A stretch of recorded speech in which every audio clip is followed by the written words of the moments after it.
bon après-midi les élèves. Je suis dans le Meet, dans le fond, de jeudi là, que je viens de publier ici. Donc, le corrigé de mercredi publié.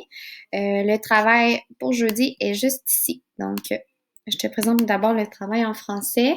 Donc, c'est un retour sur les types de phrases. Donc, il y a plus d'une réponse possible. Normalement, vous ne devriez pas avoir les mêmes réponses. Ça ne me dérange pas que vous le fassiez en équipe là, demain. Si vous voulez vous partir un meet en petite équipe de 2 ou 3 là, pour faire ça, il n'y a pas de problème. Donc, on te demande de composer des phrases.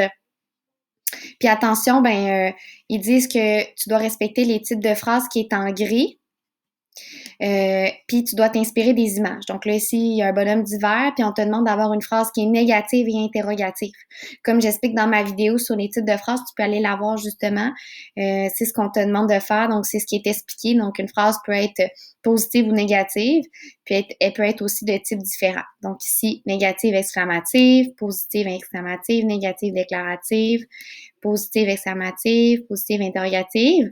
Donc, si jamais tu comprends pas, là, j'ai mis le lien de ma vidéo ici des explications des types de phrases. Puis si non plus tu comprends pas, type de phrase, tu peux écrire ça sur Google. Puis à Alloprof, il explique très bien là, les types de phrases sur le site d'Alloprof.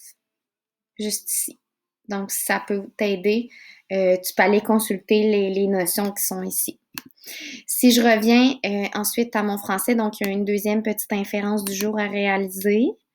Donc, toi, tu es en mode lecture, là, mais moi, tu es en train de télécharger. Mais bref, tu lis et tu dois nommer l'émotion qui est ressentie par Jonathan. Je continue, donc je finis mon français. Phrase du jour numéro 7. Alors, même chose qu'on fait là, depuis quelques jours ensemble.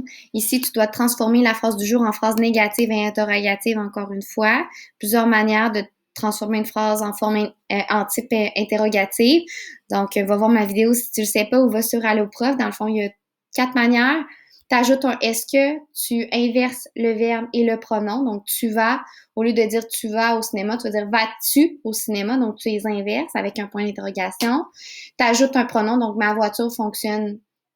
Ma voiture fonctionne. En phrase, ça devient ma voiture fonctionne-t-elle. Et un autre moyen, c'est que tu ajoutes un mot interrogatif comme quand ou où, pourquoi. Voilà pour ça. Et dernier petit atelier, c'est sur les phrases. C'est pour travailler ta structure des phrases. Donc, il y a des phrases qui ont été écrites par des élèves, sont mal structurées. Donc, il manque des points. Des fois, il manque des mots. Des fois, il y a des accords qui sont pas bien. Donc, il y a beaucoup d'erreurs là-dedans. Tu peux ajouter des mots. Donc, mes amis aiment se baigner puisque la piscine est souvent chaude. Elles jouent au ballon dans l'eau chaude. Elles n'ont pas froid. Elles possèdent. Vois-tu, j'ai eu de la misère à respirer. Donc, il manque des points ici, il manque beaucoup de choses. Il y a plusieurs réponses possibles. Donc, quand je vais mettre le corrigé, là, vendredi, prends bien le temps de le regarder puis de les comprendre. C'est important que tu comprennes. Même si tu as des erreurs, c'est important que tu comprennes, là. Maths, tu as d'abord, première chose, une décomposition de nombres. Donc, tu as un petit problème à résoudre avec des centaines, dizaines. Donc, peut-être faire ton tableau là, de numération, ça va t'aider.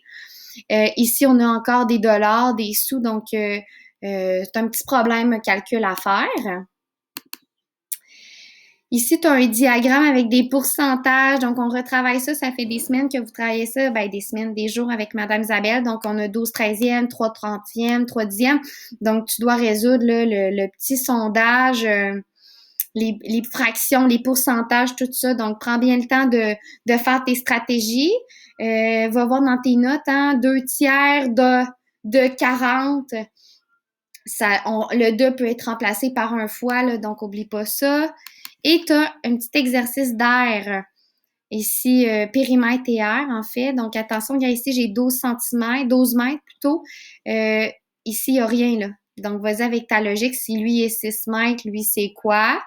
Même chose ici, j'ai un rectangle. Il n'y a pas toutes les mesures des côtés, mais la logique, c'est qu'ils sont identiques. Donc, si jamais tu te souviens plus comment faire, retourne plus bas là, dans classe dojo. Juste ici, là, il est à 6 heures, mais c'est ce matin que j'ai mis ça.